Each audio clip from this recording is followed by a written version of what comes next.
The book of Revelation says, "The spirit of prophecy is the testimony of Jesus Christ." This is at the very heart of FirstAmendmentRadio.com. In that spirit, we have created the Prophecy Reality News app for all of your mobile devices, streaming First Amendment Radio 24 hours a day, 7 days a week. Available for your Apple, Android device, and smartphone, absolutely free. Get the Prophecy Reality News app installed today, so you can listen to First Amendment Radio wherever you are. The Prophecy Reality News app. Get it now.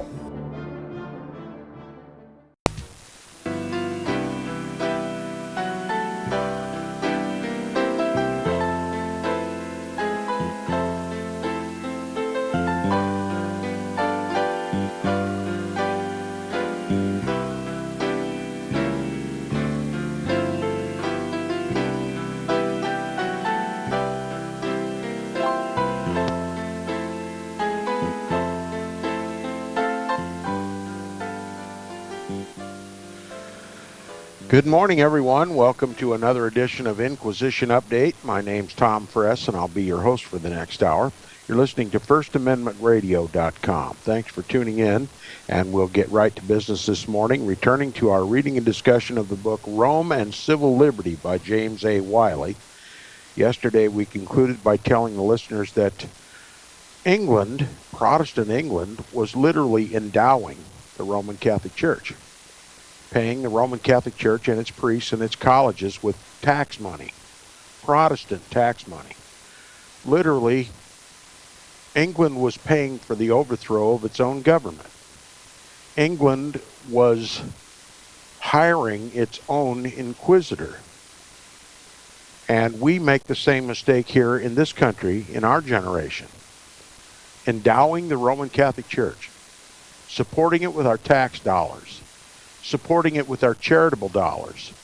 We're literally hiring our own inquisitor and paying for the overthrow of our own government. If it's liberty that we choose in this country, we must stop endowing the Roman Catholic Church. Now, beginning in the last full paragraph on page 160, if you're following along in your online copy of the book, we're speaking about Maynooth, that Irish Roman Catholic city and an Irish Roman Catholic university sponsored by the Protestant government of England, and the further endowment of the Roman Catholic Church. It says, but further, so long as Maynooth remains on its present footing, the endowment of the Church of Rome in Great Britain hangs over our heads. The same logic by which we justify ourselves for educating the priests of Rome would seem to demand that we should pay these men when engaged in educating others. The endowment of Maynooth is valued by the Roman Catholic priesthood on this, among other grounds, that it is a promise of something better. In the document issued by the Defense Association, we find the Roman Catholic priests asserting that, quote, the Roman Catholic Church in Ireland, unquote, accepted the endowment of that seminary, quote, as a small installment of justice from a legislature which had robbed her of millions, unquote. In other words, the legislature owes not only what they've done, but millions and millions more. Okay? Rome's greed for filthy lucre, Rome's desire to be a state-sponsored church, a taxpayer-funded church, never ceases. And it says, many years ago, Sidney Smith, in his Peter Plymley's letters, strongly urged the payment of the popish priesthood, shrewdly suspecting that although they were then professed voluntaries, in other words, volunteers, they would be but too glad to receive the money. Quote, the first thing to be done, unquote, said this quaint but brilliant writer, quote, is to pay the priests, and after a little time they will take the money. One man wants to repair his cottage. The other wants a buggy. Another cannot shut his eyes to the dilapidations of a cassock. The draft is payable at sight in Dublin, or by agents in the next market town dependent upon the commissioner in Dublin. The housekeeper of the holy man is importunate for money, and it is to be not procured, and if it be not procured by drawing for the salary, it must be extorted by curses and comminations from the ragged worshippers, slowly, sorrowfully, and sadly. In other words, they're going to be endowed one way or another. And if we don't pay them, they'll prey on the poor. And it says there will be some opposition at first, but the facility of getting the salary without the violence they are now forced to use, and the difficulties to which they are exposed in procuring the payment of those emoluments to which they are fairly entitled, will in the end overcome all obstacles. Unquote. So we can avoid all kinds of difficulties if we just pay these Roman Catholic priests, right? He says, our statesmen, too, it is well known, look with special favor upon the scheme of endowing the priesthood. The changes which they made upon the form of the grant were intended as the preliminaries to the accomplishment of their design. For half a century, the money was voted yearly as a sort of educational grant. Okay? In 1845, the late Sir Robert Peel changed the grant into a permanent endowment by transferring it to the consolidated fund. In other words, the general fund. Okay, so it became a taxpayer-funded and it was just hidden in the general fund. Okay, he says the further progress of the matter was checked, for the time at least, by the papal aggression. Okay, so when the papacy moved in with these bishops and started dividing up the land and developing dioceses and beginning to claim rulership over the people within those dioceses, the legislature in England took a step back and looked at it again. All right, are they doing wisely by supporting this Vatican government, this Vatican endowment? He says, but despite this untoward event, the papal aggression, as our statesmen deemed it, and despite the fact, as confessed by the present Sir Robert Peel in Parliament, that the late Sir Robert, his father, had been disappointed in every one of the hopes he entertained for the endowment of Maynooth, the idea has not yet been relinquished. Nor should they attempt seriously to carry out the scheme, would they, we fear, meet with any very decided opposition from either side of the Protestant camp, the establishment or the voluntary. Not from the establishment Protestants, who might deem their own endowments a little more secure in consequence, and not from voluntaries who reason not very logically, as it appears to us, that the addition of another established church to those already existing and the increase by some 5 millions of the number of persons interested in upholding endowments would weaken the cause of national establishments. So, England, since Henry VIII had essentially endowed the Protestant church. I mean, after all, it was a Protestant country, and it was a Protestant country of necessity because the Vatican kept trying to overthrow the government. And so, against what I would regard as wise counsel, England formally endowed the Protestant church, the Church of England. And now what we're discussing is the endowment of another church, an antagonistic church, the Roman Catholic Church. Now he says, of all the anomalies with which the history of government abounds, there's perhaps no greater anomaly than Maynooth. Were government to effect a lively desire for the construction and use of machinery, and yet forbid the manufacture of iron, were it to extend in a conspicuous manner its patronage to agriculture, and yet interdict the process of plowing, were it to profess unwanted zeal for the extension of commerce, and yet declare illegal the art of shipbuilding, were it to interest itself in the promotion of letters and science, in other words, education, and yet prohibit the erection of schools and the printing of books, or to come nearer the point, were it to burn witches and yet found an endowment for colleges for the teaching of witchcraft, it would act undoubtedly a most contradictory and incomprehensible part, but a part not a whit more contradictory and incomprehensible than when it takes measures to repel the Pope and at the same time erect in the heart of Ireland a manufactory of popery. So you see the senselessness of this endowment for the Roman Catholic Church in Ireland. It would be the same as promoting shipbuilding and then forbid the mining of steel. What he's spelling out here is national suicide. And what's more important, he is spelling out the end of the preaching of the gospel in England. Because wherever Rome rules supreme, the gospel is gone. Okay? It's replaced with the gospel of the Pope. That is Roman Catholic canon law. Now he says, if the thing be good, why repel it in the person of the Pope?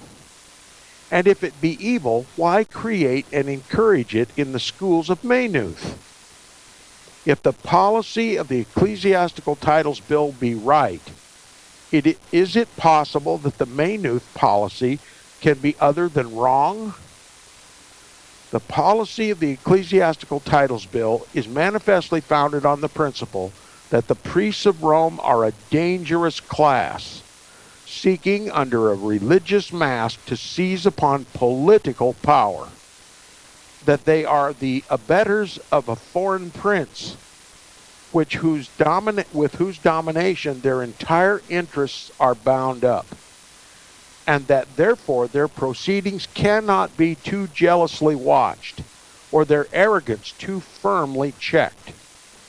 But the policy of the Maynooth Grant undeniably imports these same men, imports that these same men are a public good, that the more of them the better, that the more thoroughly they are trained in priestcraft, the more firmly will British rule be established in Ireland, and in short, that they are so necessary and useful a class that it is right to spend annually £30,000 of the public money in educating them.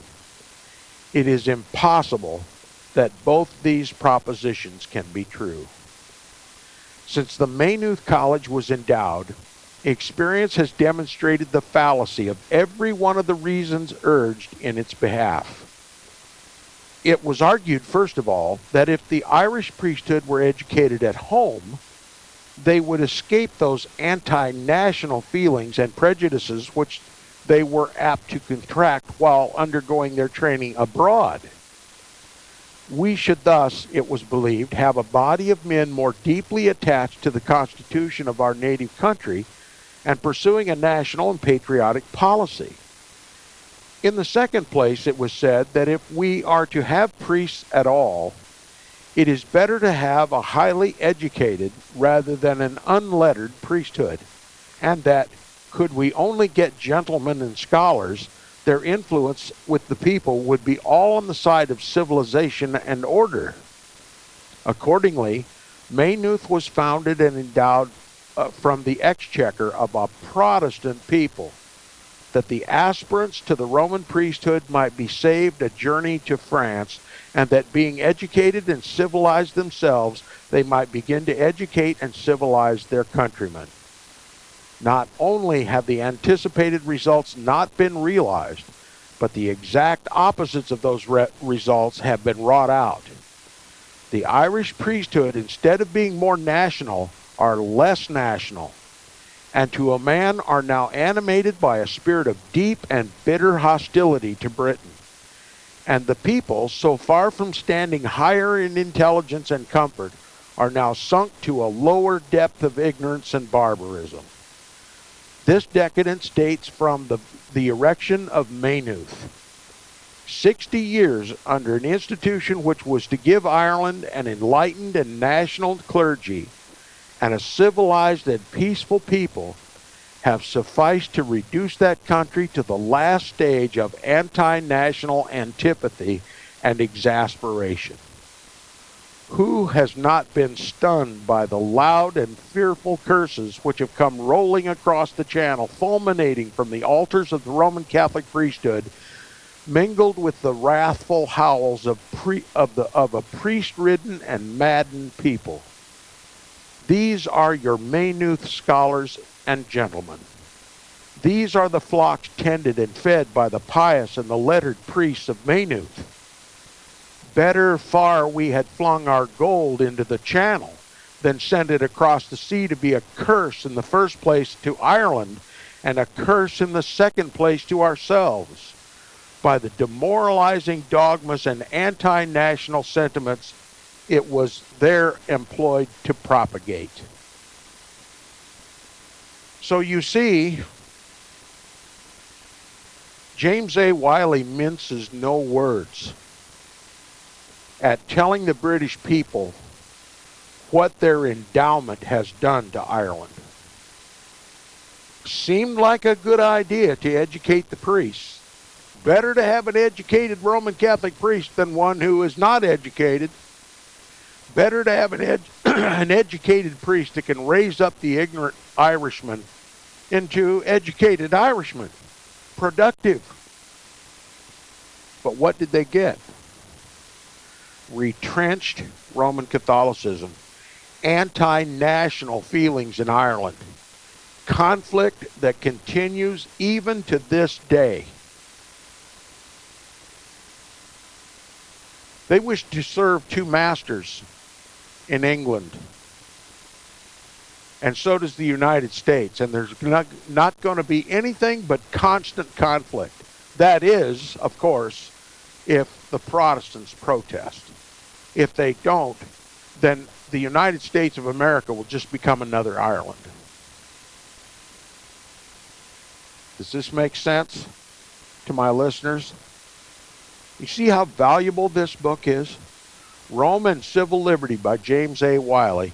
And again, I say it's a perfect follow-on to the previous book that we read and discussed here on Inquisition Update, The Global Vatican, by a former U.S. ambassador to the Holy See, Francis Rooney, who not only admitted but boasted that the Vatican controls both domestic and foreign policy for the United States, and not just the United States, but the UN and all the governments of the world.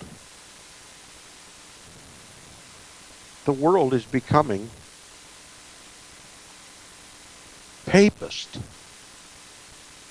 with or without their knowledge. The world is becoming anti-Christ, with or without their knowledge. The degree to which the world becomes under the control of the papacy, it becomes under the control of Antichrist.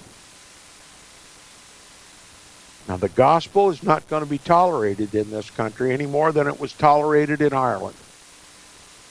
True Bible Christianity is going to be excluded from the New World Order, and only because we failed to protest.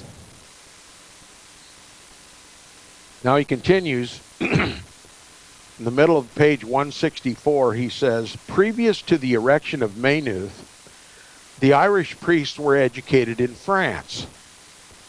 In no country in Europe were more liberal opinions entertained on the subject of the supremacy. And it was impossible to be educated in that country and not catch a very considerable portion of the liberal, the national, and the patriotic spirit of the defenders of the Gallican liberties. All right. Now, let me explain a little bit for my listeners who don't know, and many don't. I would suggest possibly none know, that France, though it was a Roman Catholic country, had had a very, very controversial and antagonistic relationship with the papacy. France rebelled against the papacy. And France is the ground zero for the French Revolution, which was an anti-religious revolution. The papacy suffered some really hard knocks in France. The Jesuits were kicked out of France repeatedly. And there was a segment, a large segment, a very, very influential segment of the Roman Catholic laity in France who didn't mind so much accepting the Pope as their spiritual leader, but they wanted the papacy to have nothing to do with the temporal government. They were quite capable of governing themselves and preserving their rights through acts of legislature in the government. And they were called the Gallicans. They valued their liberties. They valued the freedom of conscience to make decisions about their own lives and about those of their families without having to answer to the priests. They were sick and tired of the priest telling them who to vote for and what legislation to support and what to protest against. The Gallicans were perfectly happy at being Roman Catholic and accepting the papacy as their spiritual head, but they refused to allow the papacy to control the government. And it was this liberal attitude in France that became the popular attitude in France. And even these Irish Roman Catholic priests who went to France to be educated in their priestly duties got a nose full of this liberal establishment in France. Now, it might possibly have been that some of the Roman Catholic priests, after coming home from a French education, might have brought back a little with them of this liberality. That staunchly Roman Catholic or priest-ridden or pope-ridden France would become a little more liberal in its attitude toward the papacy and become more national, and likewise would become more nationalistic in their view toward England, a little more conciliatory toward England, and more willing to accept the English government being out from under the control of the papacy. In other words, a liberal Roman Catholic, if educated in France, might well become more amenable to the Protestant government and understand the Protestant desire to simply raise the standard of living in Ireland by helping them build colleges and universities. And so, in some respects, the education of the Roman Catholic priests in France was a glimmer of hope that maybe, possibly, their minds might come more into line and make them more amenable to being Englishmen and under English rule and under Protestant rule. But England, in their ignorance, decided not to allow the Roman Catholic priests to go to France to be educated, but to endow the Roman Catholic Church that they be educated in England. All right? And since the Pope had established his government, they would be educated by the Roman Catholic Church. They would be less nationalistic, more Roman Catholic in their thinking, and less amenable to the Protestant government and the Protestant Church of England. All right, that's a little setup. Now he says, previous to the erection of Maynooth, the Irish priests were educated in France. In no country in Europe were more liberal opinions entertained on the subject of the supremacy, that is, the papal supremacy. Remember, papal supremacy is the assertion that the Pope is the King of Kings and the Lord of Lords. He is not to be questioned. He is not to be brought under criticism, and certainly his churches should be sanctuaries and embassies wherein his priesthood may seek refuge and immunity from civil laws and civil authorities. The papal supremacy raises the papacy above that of the normal human and makes him a god on the earth. And this was taught by Roman Catholic canon law. And Europe had been liberated, and even France had been liberated from this papal supremacy. All right, we'll continue after the break. You're listening to the Inquisition Update on First Amendment Radio.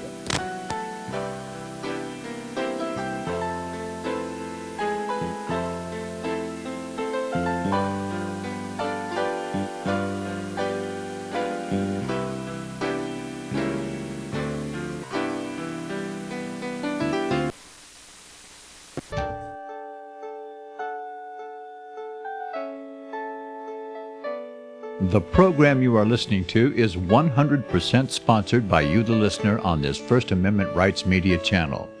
You will notice that there are few commercials on this radio network. There's a good reason for that. Corporate advertising dollars come with strings that limit program content. So without your help, these programs cannot continue on internet or our several affiliates. If you benefit by the educational law programs, we ask you to give. If you are admonished or nurtured by the Bible and ministry programs, we ask you to give. If some voice a cause that you are passionate about, we ask you to give. If you believe in any of these, we ask you to support them as you would a missionary on a continual basis, as if giving a tithe for missionary radio. These programs are not commercially viable and must be supported by those faithful to the cause of truth. Look for the button to sponsor your favorite programs at our listen and schedule pages on the internet. Then, when you subscribe, we will send you the last quarterly MP3 CD of that program immediately, and continue to do so with each new quarter. We will also give you unlimited archive access to all of our programs. We're asking you to give much less than a tithe, so that you may also send support directly to a particular program host, cause, and anywhere else the Spirit may lead you. Do all to the glory of our God and Creator, for His holy nation, the only kingdom that will last forever. Thank you for listening.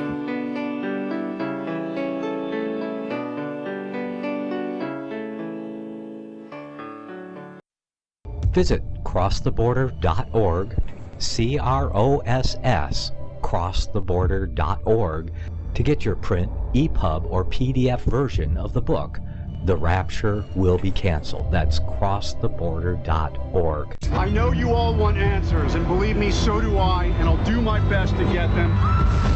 Despite Nicolas Cage's promise to do his best to get left behind rapture answers for us, don't hold your breath.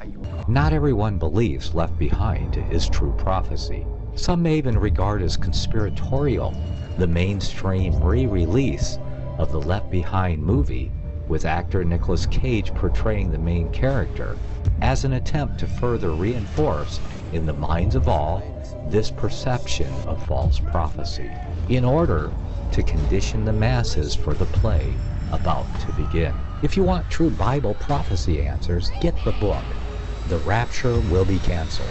The author exposes the Latin rapture origin, the 7-year tribulation deception, true Bible revelation of Daniel's 70 weeks, the abomination of desolation, the restrainer, America in the Revelation, the image of the beast and the mark of the beast, and the truth about God's chosen people, and so much more about Bible prophecy.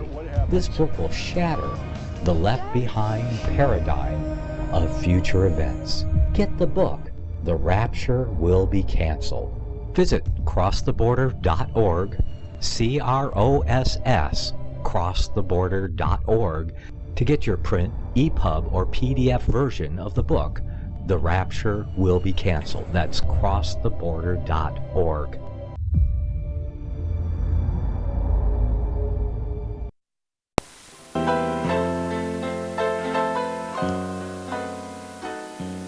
Welcome back from the break. You're listening to the second half hour of Inquisition Update on First Amendment Radio. And if you'd like to support Inquisition Update, please support First Amendment Radio, who sponsors it. And if you'd like to contact me, please do so by email. My email address is tom@seawaves.us. That's tom@seawaves, just like the waves of the sea, .us. Now, returning to the book, first, a little more setup on Maynooth. Remember, Maynooth was a government-sponsored seminary and college for Irishmen, taxpayer-funded. But it was run by the Jesuits. And the Jesuits were created for no purpose other than to destroy Protestantism in the world and to elevate the papacy to global supremacy. Remember, we talked about the supremacy? In other words, to make the Pope the governor of the world, the God of this world, to rule over all the people of the world in both spirituals and temporals. That's the very existence of the Jesuits. If they cease in this endeavor, they cease to be Jesuits. Now, England, who financed Maynooth, is a Protestant government and a Protestant people. And the Jesuits are going to use Maynooth as a beachhead for Roman Catholicism and its attack upon Protestant Great Britain. All right, now, previous to the erection of Maynooth, the college and seminary run by the Jesuits in Ireland, the Irish priests were educated in France. In no country in Europe were more liberal opinions entertained on the subject of the supremacy. Okay? In Ireland, or rather France, the Pope was denied his supremacy. He was allowed to be the head of the Roman Catholic Church, but he was not allowed to be the head of the government. And the Gallican Catholics were champions of this idea, that they would be Roman Catholic in their faith, but they drew a line in the sand on the border of France and said, across this line, the Pope may not go. Okay, so in some respects, they were Protestant in their thinking. After all, Protestantism had grown in France and, for the most part, lived in peace for a while. And until the rescission of the law guaranteeing religious liberty to all the people, Roman Catholics and French Protestants learned to live in peace. The Edict of Nantes is what I was trying to describe. Once that edict was rescinded, then persecution of Protestants again resumed. But the Gallicans championed freedom of conscience. But more than anything, they championed liberty from papal tyranny. Okay, no influence of the Pope on our government. Now he says again, in no country in Europe were more liberal opinions entertained on the subject of the supremacy, and it was impossible to be educated in that country and not to catch a very considerable portion of the liberal, the national, and the patriotic spirit of the defenders of the Gallican liberties, in quotes. Gallican liberties. The Gallican liberties, again, is liberty from papal tyranny in government. Now, he says the priests educated in France were accordingly a superior race to the present priesthood in Ireland. They were less the subjects of the Pope and very much more the subjects of Britain. But no sooner was Maynooth erected than the high ultramontane theology began to be taught in it. Okay, ultramontanism is all about papal supremacy. When you hear the word ultramontane or ultramontanism, it has to do with papal supremacy. And that theology surrounding the idea that the Pope is the vicar of Christ on the earth and the earth is his throne. Okay? He says, but no sooner was Jesuit-run Maynooth erected than the high ultramontane theology began to be taught in it. So as soon as the Jesuits took upon itself to educate the Roman Catholic priesthood in Ireland, there was no more French liberal sentiments being imparted to these Irish Roman priests, and they became ultramontanes, just like their Jesuit teachers. Now it says its professors acknowledged before the Royal Commission in 1853 that they do not receive the articles of the Gallican liberties, with the exception of the first, which we shall afterwards show they no more receive than they do the rest. All right. Maynooth, then, is a thoroughly Italian school. Maynooth is not a French school because it no more teaches the Gallican liberties. It no more imparts to Irish Roman Catholics any loyalty whatsoever to nationalism or liberalism. It has now become an ultramontane school, just like those built in Popish Italy. All right, Maynooth then is a thoroughly Italian school, and from the day it was set up, a change for the worse began to be visible upon the clergy and the laity. And now there's not a country on the face of the earth where the Pope has more devoted and abject slaves than in Ireland. It could not be but that Maynooth should work this sad transformation upon the national character.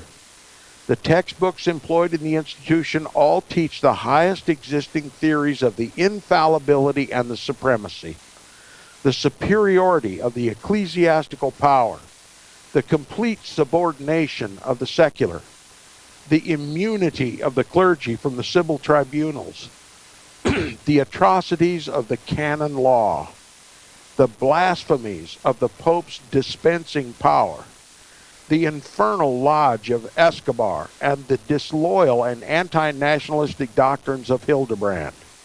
In short, doctrines are daily taught there which would deluge both islands with blood were there not a stronger army in the country. So there's nothing that would prevent these now rabid, ultramontane Roman Catholic Irishmen from going to war with Protestant England, except for the fact that England was more heavily armed and the Roman Catholic Church in Ireland would suffer loss. It's the only thing that's preventing a civil war across the channel. That's because of Maynooth, because of the ultramontane influence of the Jesuits, which was not there prior to the erection of the college and seminary in Maynooth run by the Jesuits. The Roman Catholic Irish priests were taught in France. They were more liberal in their thinking and more conciliatory to the British government and to Great Britain as a nation. And now they see England as the Protestant scourge, and that the island of England needs to be returned to the domination of the Pope. That England should be just as Roman Catholic as Ireland. And so the government must be overthrown, and more than anything, the Bible and Protestantism must be overthrown in England. And it would have happened were it not for the fact that the Protestant nation of England had a superior military force to defend itself. Now it says, and it is to endow an institution which has covered Ireland with anti-national and demoralizing doctrines, and which is sowing the same malignant principles broadcast in our colonies, that government devotes the money of a Protestant people. So the war is going on in all the British colonies. And it's going on right here in America. You see our government changing? It's because of papal influence. That was not just admitted, but that was boasted upon by the previous author, Francis Rooney, in the book The Global Vatican. Rather than doubt what James A. Wiley is revealing and what the previous author, Francis Rooney, proposed in his book, rather than doubt, we should take it for granted. We now know who's overthrowing our Gallican liberties here in the United States. It's the papacy.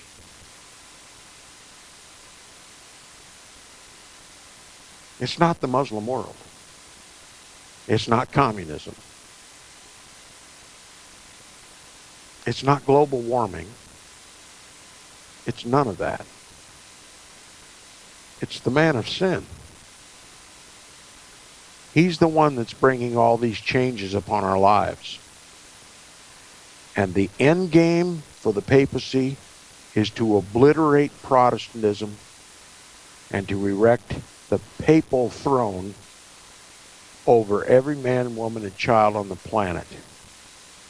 And it is your government and the government of England that is fomenting this global revolution.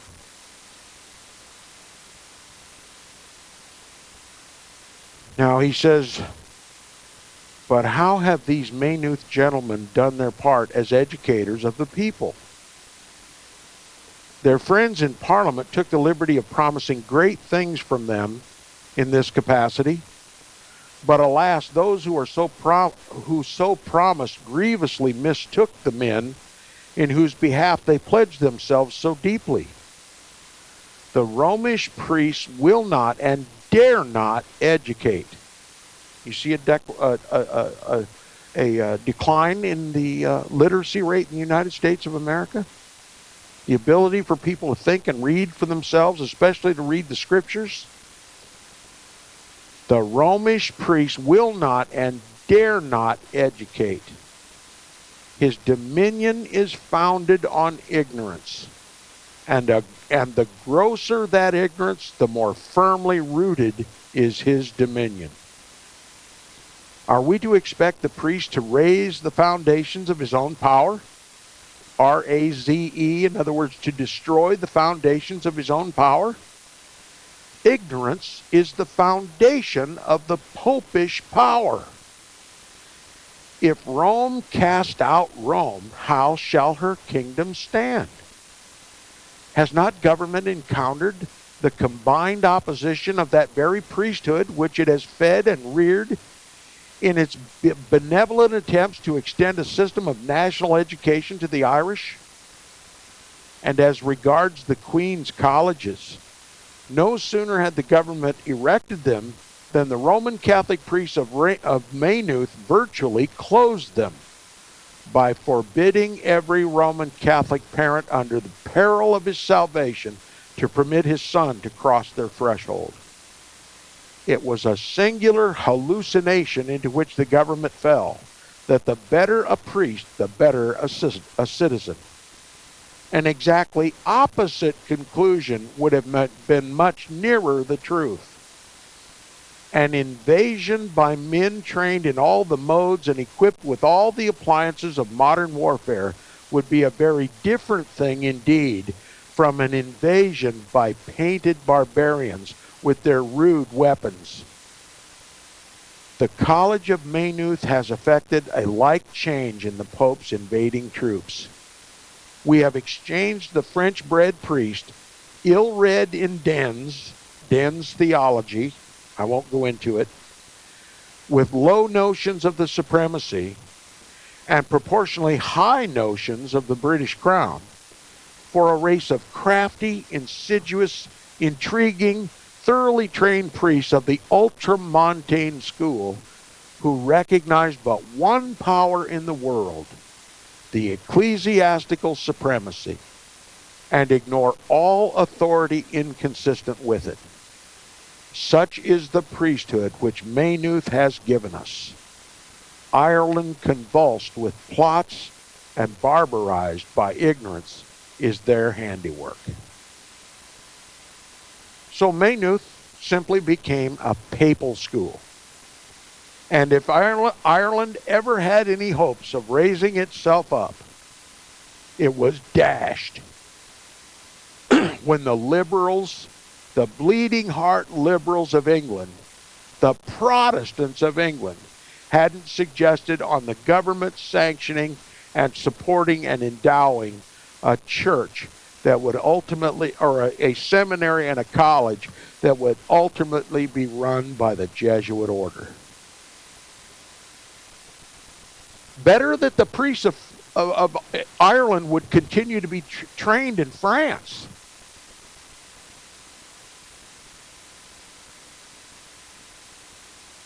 England just shot itself in the foot. Something has happened to England. It has forgotten its Protestant history, its Protestant heritage. It has forgotten that the Pope is the Antichrist of the Bible. That was one of the very foundations of the Protestant Reformation. The universal understanding that the Pope fit in all the prophecies of the Bible regarding the man of sin, the little horn of Daniel, the son of perdition, the Antichrist. What happened to Protestant England? It can only be that the Jesuits, who had control of a few seminaries and colleges in England, began to promote futurism. The idea that the Antichrist is just one single man, one individual that would rise up at the end of time just before Christ's return in a so-called future fulfillment of Daniel's prophecy, Daniel 9 verse 27, which was fulfilled completely and perfectly by the Messiah, just as Daniel prophesied, Jesus Christ, 2,000 years ago in Jerusalem. When England began to forget or disavow its Protestant belief that the papacy is, was, and always will be the Antichrist of the Bible, it became sympathetic to the Roman Catholic religion. It began to think, well, religious liberty, that's what we champion as Protestants. We wouldn't be Protestants if we didn't have liberty to be Protestants. We ought to reciprocate. And so the reciprocity went to the man of sin. But the man of sin will not tolerate anyone's worship of Jesus Christ. You must worship the Pope and obey his Roman Catholic canon law. And the Protestants of England, when they saw the papal aggression, were stunned. Why would the Pope take this opportunity to divide up our land, appoint bishops, and then to start spitting at the civil laws of the country and imposing Roman Catholic canon law on all the people? It's because the papacy is ultramontanism itself. The papacy is the God of gods in his own mind and in his thinking.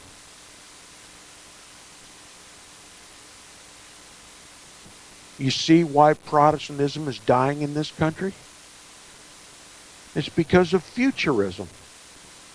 We've forgotten what role the papacy plays in Bible prophecy and in history.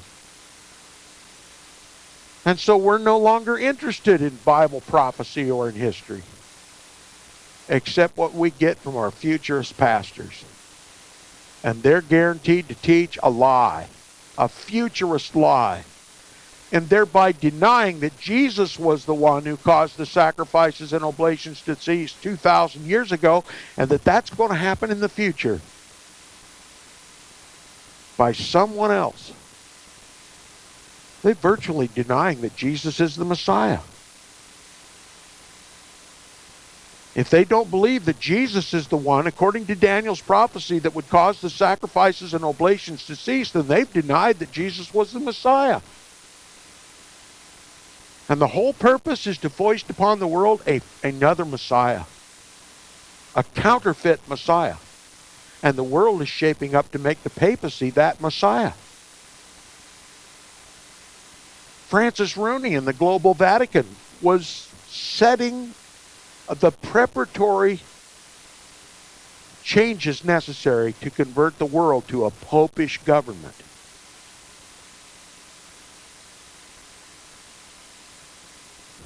And unless the world returns to its Protestant understanding, it's a done deal. There's no other force or power in the world that could defeat this Antichrist New World Order but Jesus Christ and his gospel as preached by the reformers, the Protestant reformers. And that is essentially gone in this country.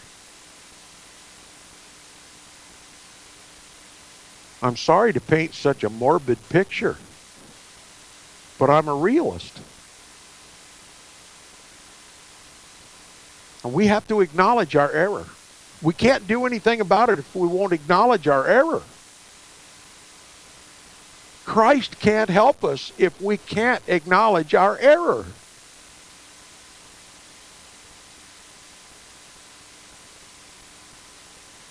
Now, the next portion of the chapter is entitled Maynooth, the New Way of Deposing Monarchs.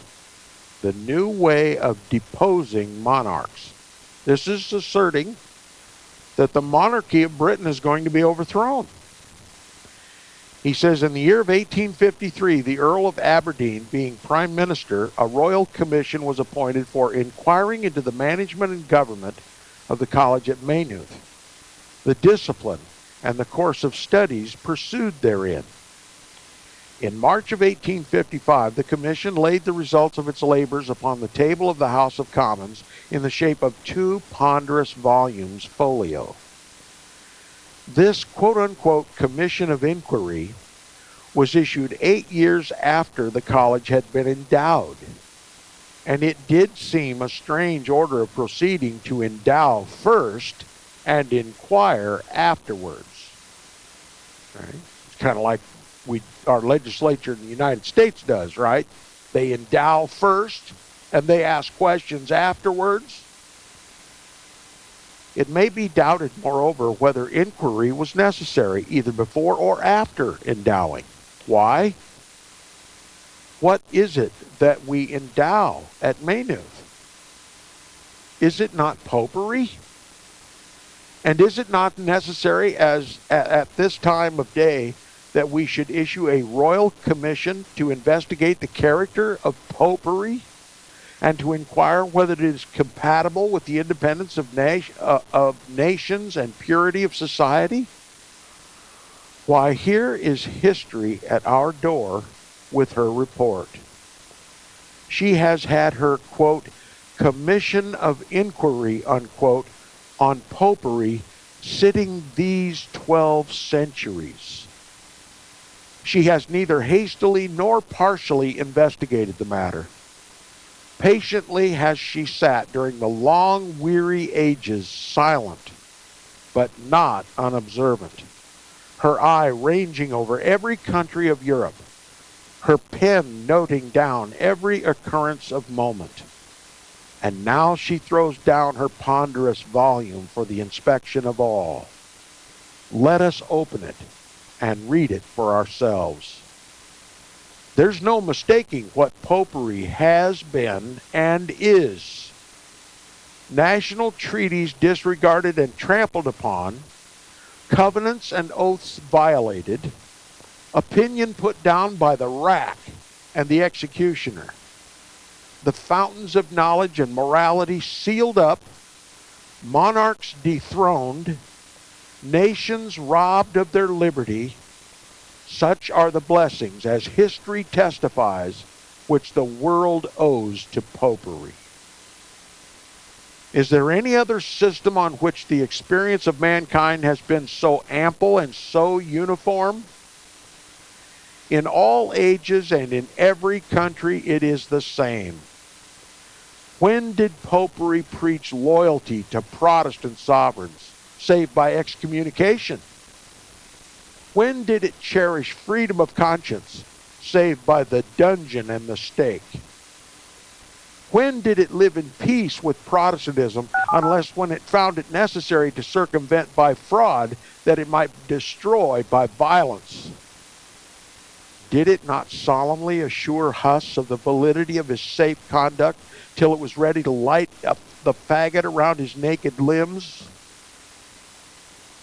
I'm very sorry to have run out of time this morning, but I'll return here tomorrow on Inquisition Update if you'll permit me. Protestant history tells the story, a story that is woefully lacking in the United States of America and will result in her doom. I'll see you tomorrow on the program. You're listening to Inquisition Update on First Amendment Radio. I'll see you then.